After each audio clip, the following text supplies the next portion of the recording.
You son of a bitch. You give me one good reason I'm wrestling Jimmy Havoc. What the hell sense does that make? Okay? I'm asking for MJF at Fyter Fest. Okay? I don't know what to do, man. I already booked those guys. They're expecting a big payday. Well, it's not my fault you've already booked them. But you know what? I have an idea. Why don't we just book them all? Okay, fine. Fine. If you have to do that, fine. Okay? We'll do it forward. Hey, I gotta go. I got some weird mail. Welcome back, All Elite family, for episode 18 of the All Elite podcast. I'm your host, Andrew Kazir. This week, Phil isn't here, but as always, I'm joined by my boy, Bitter Mark, and AEW fan, All Elite AJ. Hello. This week, we're going to discuss a major match for All Out, the results of the Dominion matches featuring some AEW guys, and a bunch of information that's come out regarding Fyter Fest. We will also run down this week's Being the Elite and Road to Fyter Fest as always. But first, how are you doing? I'm doing good. Everything's moved in now. Everything's set up. And I was really worried that since I would move in, the film stuff would slow down. But it's actually been picking up a lot. I've been doing a lot of writing, a lot of editing. I dropped a short teaser trailer on my Instagram if you follow my story. And more good stuff to come. That's awesome, man. It's great to hear that you're just working at the things that you want to be working at and continuing on that path. So that's awesome. I've just been busy at work at Applebee's 6 days a week, so not a lot of time to do much outside of that besides hanging out with my kid and stuff like that, but not all bad. That's fun.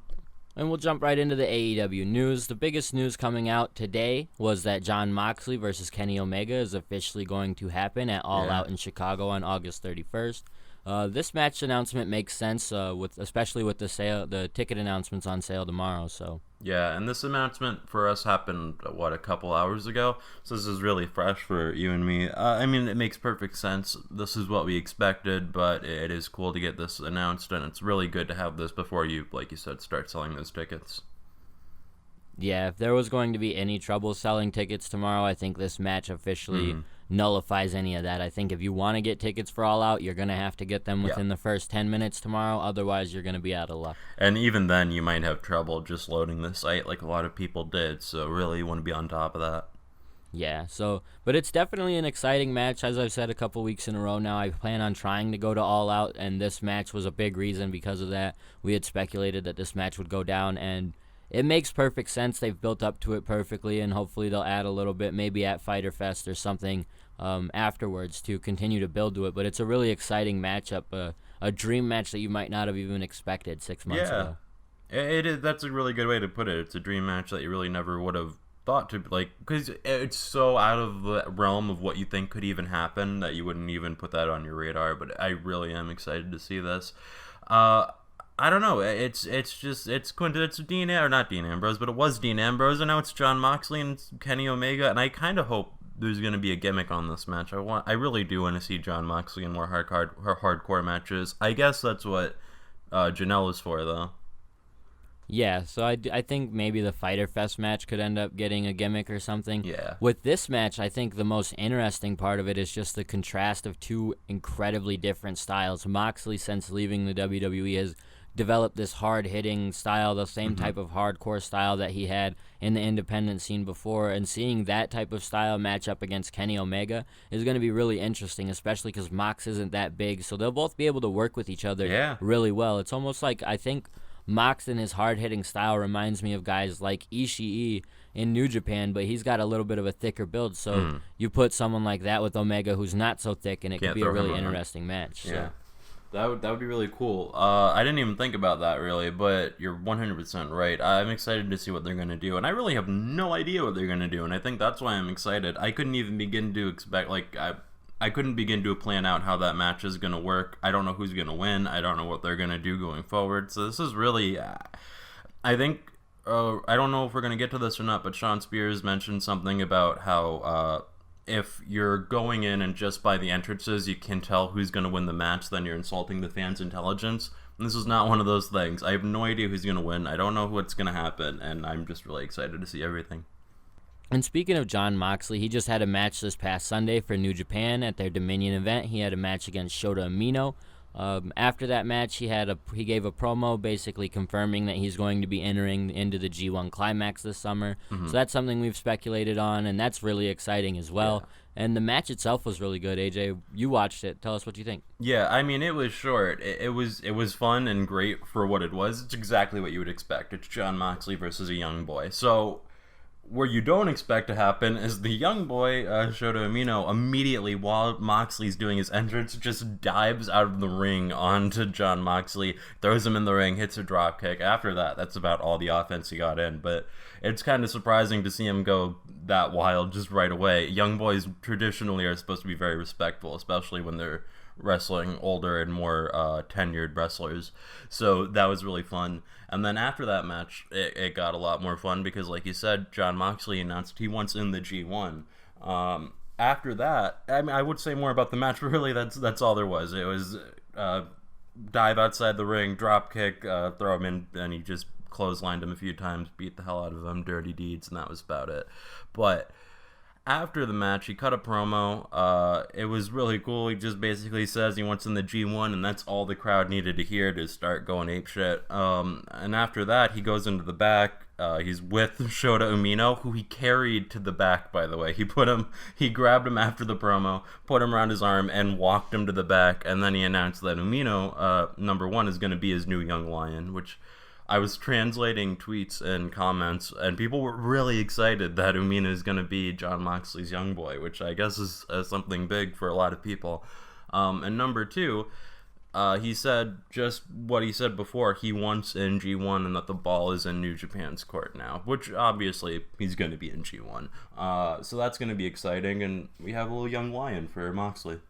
Yeah, that was awesome. And the way they built just Moxley having a young lion or having someone with him, even if Moxley's only there through the G1, they've now given the opportunity for him to help build someone in a short amount of time. Yeah. And that's really interesting to me. Shota Umino's short bit of offense in that match was really exciting to me when I was watching it because I was like, wow, he's getting some shit in. Yeah. And then obviously Mox took over and did sort of what I had expected and speculated on last week.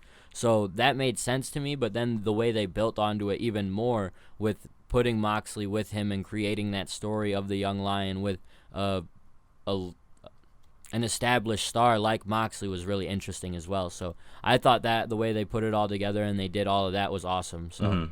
And then in other Dominion news, Chris Jericho had his match against Kazuchika Okada. Jericho didn't end up coming out on top. Okada ended up retaining the championship. Again, another thing that we had speculated on last week. It just doesn't make sense for Jericho to be the IWGP champion, especially going into the G1 Climax tournament. So what did you think of that match, AJ? Go ahead. It was a really good match, Okada and Jericho. Jericho did not miss a beat. Everybody on Twitter after that were going crazy because Jericho was doing everything right.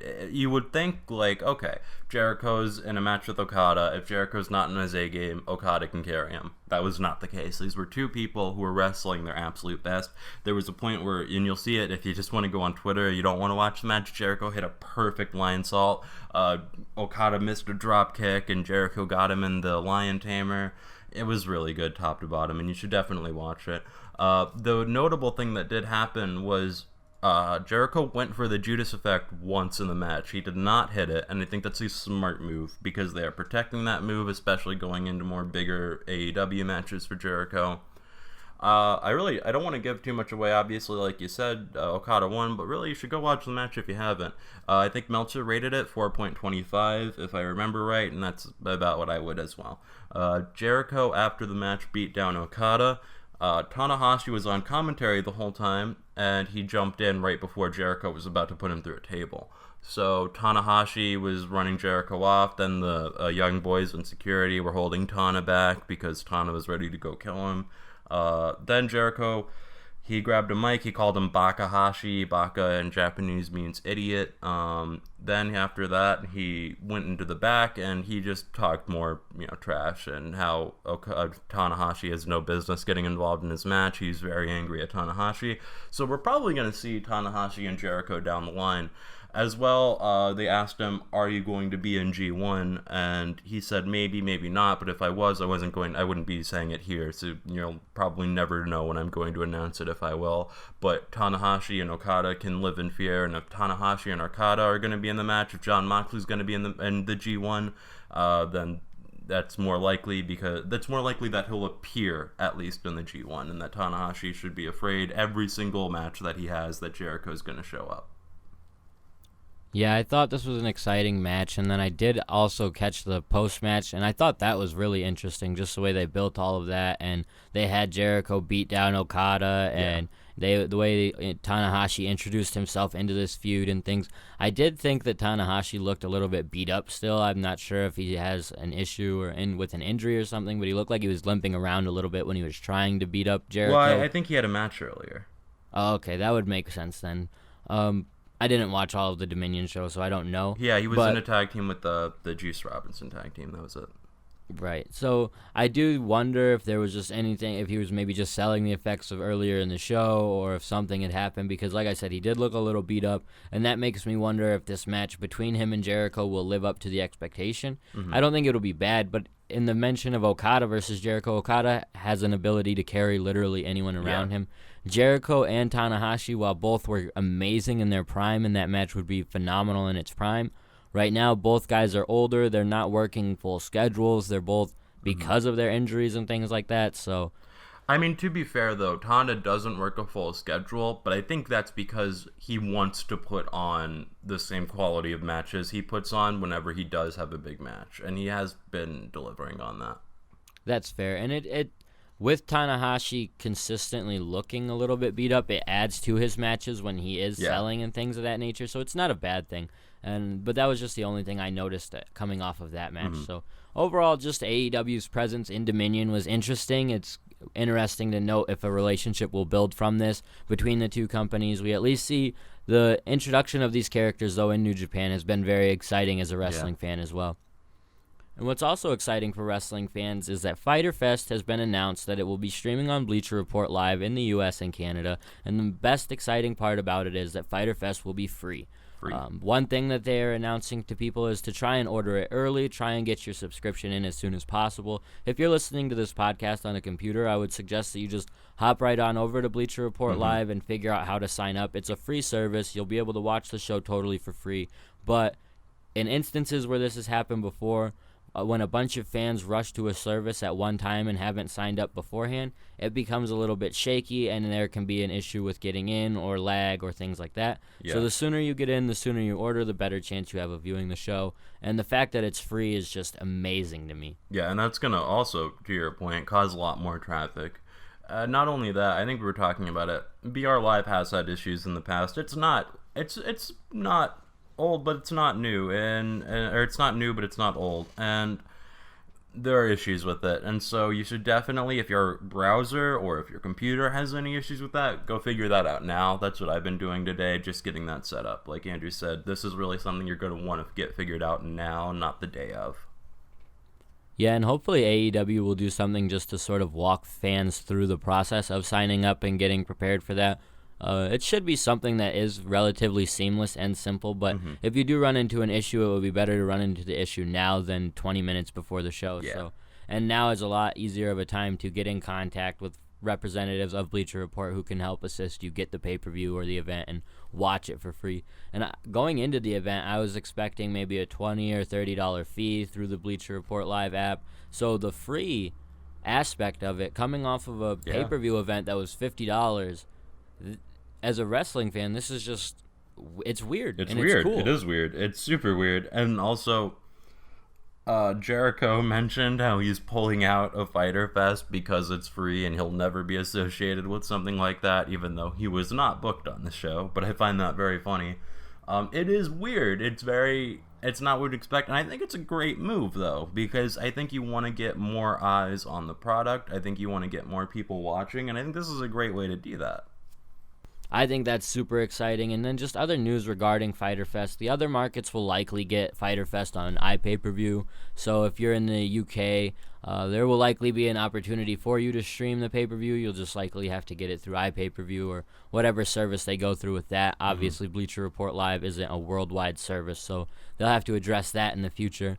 They've also mentioned that Alex Mendez, also known as Golden Boy, and another commentator named Logan will be doing commentary there, an esports combo. They will be representing CEO Sports during the entire, or CEO Gaming during the entire event. So it makes sense that they are playing commentary, at least for the early matches. They've mentioned that during the big primary AEW matches, the AEW squad of Excalibur and Jim Ross, I would assume, and Alex Marvez will be joining Mendez for commentary. Yeah. So it's a different way to go about it, and I'm interested. It's different than the traditional team that we already have. So I'm kind of wondering if they're obligated to do this or not, or maybe they just feel that they have to because these guys, it's an esports event, and obviously you have commentators for esports events, and they'll be doing that show the whole time.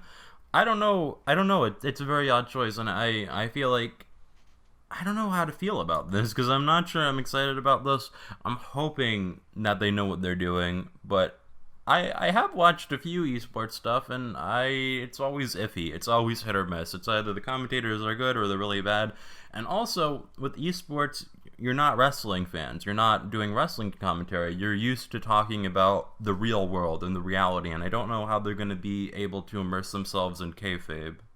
I do think the one aspect with this team is that they did do the CEO event last year with the New Japan pairing, and people were pretty well receptive to them as a pairing doing commentary. So I think that maybe Omega and AEW pairing with CEO, it might not have been a required thing, but it might have felt like a good gesture to allow these guys to do commentary once again after they were so well received last time. So I at least have an open mind to it. I think that they also mentioned that Excalibur will be joining the two for the pre-show matches or the early matches on the event. And if that's the case, I think that Excalibur bouncing off of anybody is good, I don't think it'll be much of an issue. I don't think it'll be bad. Not. I don't think it'll be bad by any means. I just think it might be less than what we come to expect.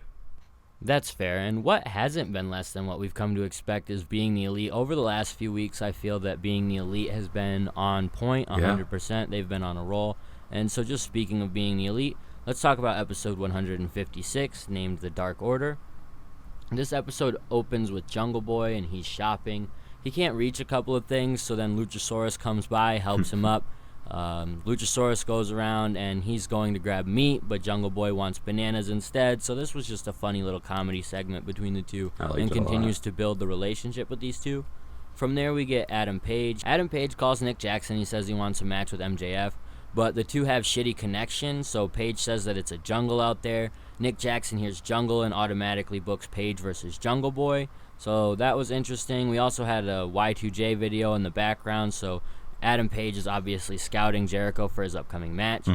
From there, we get MJF, and he's hanging a Cody banner in the wrestling school. He's interrupted by a trainee at the school, and the trainee says that the owners aren't going to like this banner. MJF agrees, and he says that he's going to take the kid out for ice cream. The kid says, "I love ice cream." When they walk off the screen, MJF is beating the crap out of the kid. The kid is screaming. They come back on cam. The kid is eating some ice cream, and he says that the poster is fine and goes on to put over MJF. From there, we get a Super Smash Brothers vignette. This was a really awesome video. I felt like Player Uno says that they were considered one of the best tag teams in the world, but they've been forgotten. He says he's not mad about it. That's just how the world turns. He says, however, when the sun sets and the moon rises, that the order will be set right. Studos removes his mask and says that all hail the Dark Order, which officially names these two the Dark Order. It was nice to have an official name for these two, as they obviously can't reference the Super Smash Brothers. And the whole vignette itself was really great, so I thought that was nice. From there, we get Adam Page. He's calling again. He says, "What's with this graphic?" He wanted to fight with MJF. The phone is still breaking up, and he says there's some kind of havoc going on. Nick Jackson says, "Havoc? Okay, you got it." And then there's a new graphic setting up Adam Page versus Jimmy Havoc. Following that segment, we get Brandon Cutler. He's meeting up with Peter Avalon. He asks Avalon, "What was your favorite part of Double or Nothing?" Avalon sits there and reminisces on his segment with Leva Bates. He then tells Cutler that he needs to tell him a secret. So they're building up some type of love angle here, apparently. From there, we get a vignette confirming that the Young Bucks will be appearing for House of Glory's High Intensity 8 event on August 9th. Matt Jackson goes on to say that this might be the Young Bucks' final indie shot. He says that they're going to do a meet and greet as well as wrestling, so if you're a fan in that area, I would definitely check it out. They also mentioned that this was going to be for the House of Glory Tag Team Championship, so if it's their last indie shot, apparently they're going to take these tag team titles and dip. From there, we get another hype video. This is just hyping the ticket sales of All In and how all of that happened. From there, we get Cody hyping up the ticket sales for All Out. He says that they had issues with ticket sales in the past, so he wants everything to be all up front. He discusses the prices as well as the on-sale date and time. He mentions that they will be on sale on June 24th at noon Eastern Time, and the price range will be $30 to $190. So once again, a fair price range for fans. So they're looking to bring as many fans that can afford it in. From there, we get the Being the Elite mailbag. Christopher Daniels is asked when he realized that he could make a living off of wrestling. Daniels goes on to say that in April or May of 1999, he was able to give up his last civilian job as his primary source of income. He told that job at the time about some upcoming Japanese tours that he had, and the job said, "That's cool, go ahead, do your tours, but we can't hold your job here for you when you come back." So at that point, he gave his notice and just went headfirst into wrestling. That was cool. The next person to get a question is Sammy G. He's asked what the significance of the panda is. He says it's pretty simple. It's just his favorite animal. He says he tries to incorporate any of his favorite things into wrestling to just keep the realism of himself in it. So I thought that was interesting. He also had a huge Funko collection in the background that caught a lot of people's attention. All Dragon Ball, too. Almost all. And we get Adam Page once again. He calls Nick Jackson. He calls him a son of a bitch. He says, "Why am I wrestling Jimmy Havoc? This makes absolutely no sense." He wanted MJF. Nick says he doesn't know what to do now. Those guys are going to expect paydays. Page says, "That's not my fault." Nick says, "Just work all of them." Adam Page says, "Fine, we'll do a four-way." So from there, Nick Jackson says he can't stay on the phone. He's got some mail to open. The mail has a piece of a DVD sticking outside of it. He asks for a DVD player. He says, "Wait a second, this is Being the Elite." So he puts the DVD in the microwave. Nothing happens. So he takes the DVD, puts it in the pressure cooker, and of course it works. He opens the cupboard and sees a laptop playing a video featuring the Lucha Brothers, who are, what I assume, hyping up their match against the Young Bucks and Kenny Omega at Fyter Fest. As it stands, they currently don't have a tag team partner. This video would have been a lot better if I knew what they were saying or didn't have Nick Jackson's kids screaming in the background, but what can you do? What do you think of Being the Elite, man? I liked it. Like you were saying, I thought this was really on point. There weren't really many things. I don't want to be nitpicky because anything that I didn't like was really few and in between. I think, obviously, the thing I'd like to mention on first is the Dark Order. I did like it. I'm a Chikara guy. I really just like the vibe that they were giving off. It reminded me of Ultramantis Black or Sin Bodhi or something like that, and I just love weird gimmicks like that, and I can't wait to see what they're going to do in AEW, especially now.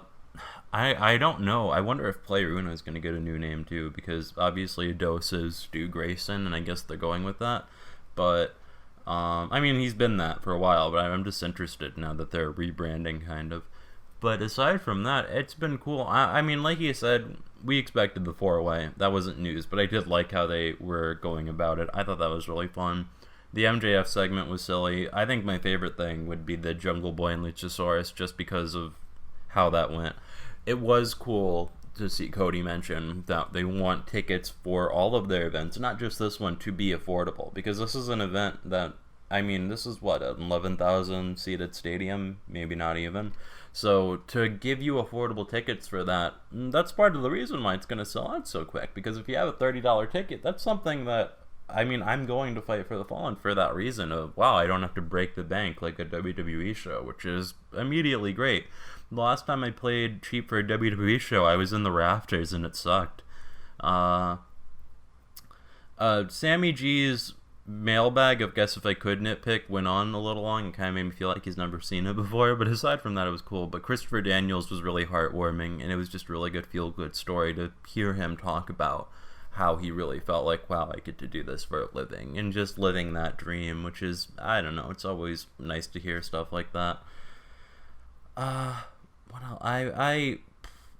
I'm kind of interested in what they're doing with Avalon and Bates. Like Phil said last week, if anybody listened in, was he's speculating an Anybody intergender. listen to our podcast? If anybody has listened, that they're expecting a intergender tag team, and I feel like we're getting more and more to that, because I don't know what else we would be setting up here at this point. Like you said, a love angle, but I feel like that ultimately ends with the tag team. I think that was about it. I liked everything. I really liked how Cody and Brandy were doing that promo about how you can't guarantee it, and just, it was silly. I liked everything. It made me laugh. The pressure cooker, the classic being the elite stuff, it was good.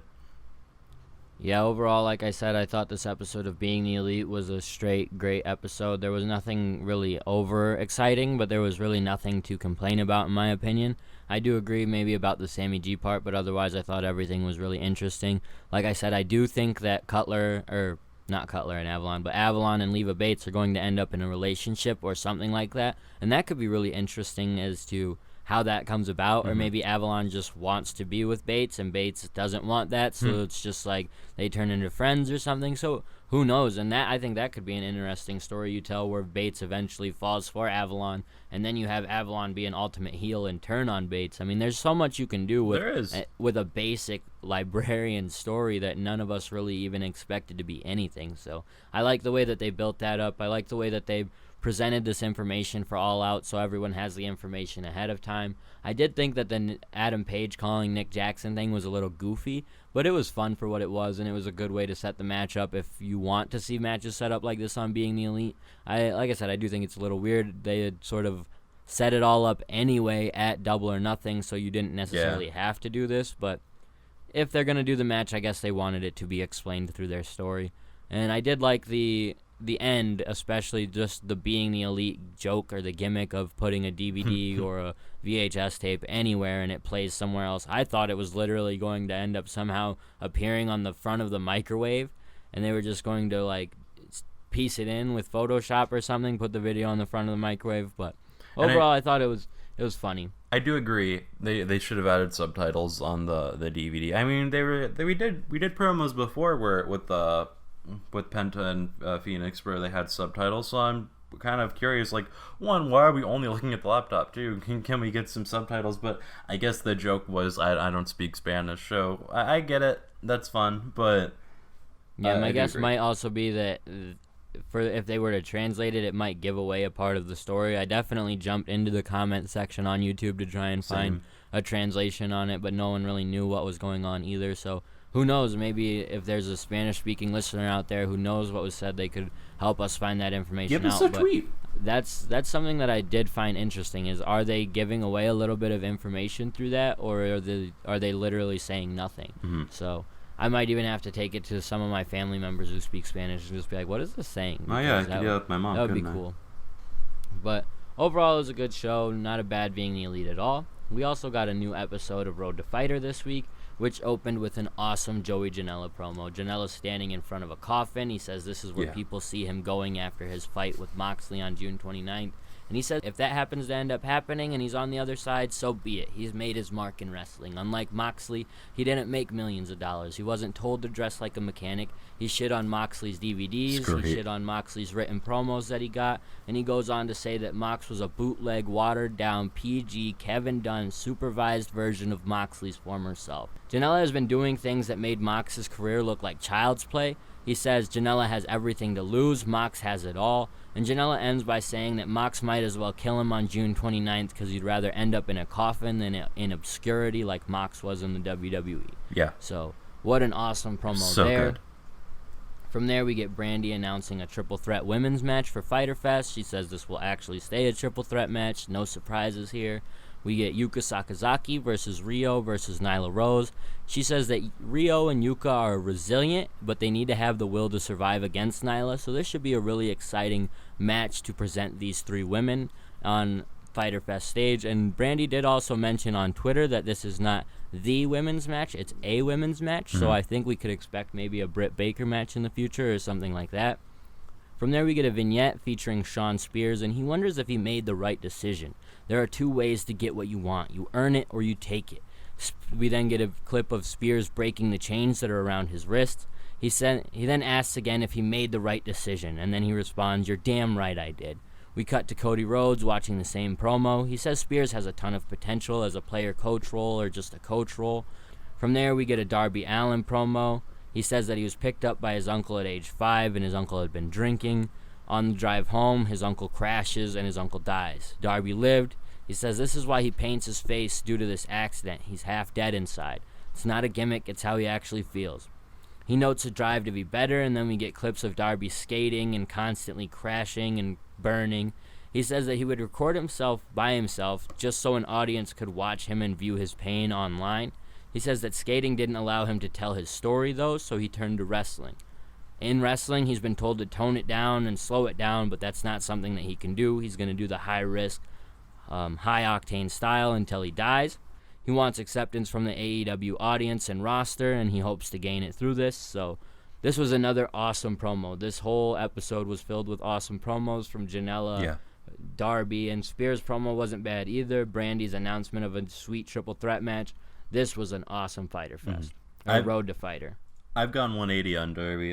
If you listen to the podcast where we first saw Darby's first promo, I was not on board. I thought it was weird. I thought the fire effect was weird. I thought the kickflip was weird. This just answers everything I've been wondering and more. I am extremely excited for Darby versus Cody. I cannot wait to see what this is gonna bring. I'll happily call myself a fan at this point. I think I'd only actually seen one Darby Allin match in my whole entire life before I heard about him getting signed. I think the other thing, obviously, to mention is the Janela promo, which was just great. I love how Darby Allin and Sean Spears both got really well produced, really like great epic promos, and then here's Janela in a funeral hall, and the lighting's not great, and the audio's not the best, and it's still my favorite promo here because Janela's just that good. And also, I think the thing to note is you can listen to this promo and go, oh, Janela's, he was hyping it up, he's being the bad boy, he's, just shitting on Moxley, but everything Janela said is true. I think that's the thing to take away. Janela in the past, 5 years has done more than anything I think Moxley, as far as in terms of almost dying and insane spots and insane matches and just doing ludicrous things in a ring that would make Jim Cornette or somebody of that kind have an aneurysm. I don't think Moxley's ever done anything to that level. I don't think Moxley's ever jumped off a 30-foot building, almost died. I cannot wait for this match. But Moxley was a deathmatch He was, guy, and I watched he did a lot all of those kinds death of wild matches. shit, man. I watched a lot of let's them, not though. discredit I'm not Moxley in the history of what Moxley's I'm not discrediting done, him. man, Watched Moxley in CZW. I've seen the dude do a cannonball into a glass plane. But what Janela does is a different level of insanity. You actually think when Janela's in the ring, he does not care if he dies, and I don't think he does. Maybe he does now, but like 3 years ago when I was watching his match, I don't think he cared if he died or not. I think he was just gonna do whatever the hell he felt like doing at the time. Moxley, he has done crazy stuff. I've seen him almost get in the head with the cinder block. I've seen him go through glass planes and syringes and thumbtacks, but that's what everybody does in death matches. Janela does stuff that nobody does. Yeah, and you're not wrong there. And overall, I liked this episode from top to bottom, starting with a sweet Joey Janela promo where he just, like you said, everything he said was true, so it hit that much harder and it made that much more sense. And then we go to Darby Allin's promo where I've seen quite a few Darby Allin matches, and he does the same type of reckless style, but you didn't really understand why. From watching this promo, you can understand his nasty style of wrestling because it's not pretty. It's not like he can go out there and have a bunch of 5-star matches working the traditional independent wrestling style that people want. Mm-hmm. It's not bad, but it's not exactly pretty. He'll do stuff where he's just putting his body on the line and getting his shit kicked in. So to see that and then see this clip and have a story behind it and see the clips of the crashing on the skateboards and stuff like that, it's like, oh, okay, this makes more sense. And when he gets killed by someone eventually and beaten down and just like sits up and laughs about it, that's going to be a moment for AEW and for Darby. Mm-hmm. And so I think that the promo there was awesome. I really liked the Moxley promo. The Sean Spears thing, I'm not a big fan of Sean Spears, so I really don't give a shit, but it was good. But that wraps up an awesome Road to Fyter Fest show. We had a great episode of Being the Elite this week. We had a bunch of news as far as sweet match announcements, and then tickets go on sale for us tomorrow. When this podcast drops, the tickets will most likely already have been on sale and sold out, so if you got some, good luck. Otherwise, AJ, you got anything to add? No, this is a great episode of Being the Elite and Road to top to bottom. Everything that's happened this week has been fun. Dominion was great. I'm really excited for Fyter Fest, man. Until next week, AJ, go ahead and plug your social media accounts. Well, you can follow me on Twitter at BigMatchAJ, or you can follow me on Instagram at AJTheFitzy, Fitzy. And you can also follow the podcast at All Elite Podcast, and just jump into the conversation with us about whatever you think with AEW. And until next week, see ya. Bye. I don't really know how I'm supposed to end this. Nick didn't tell me how to end this, so, bye! Is it over? Stop.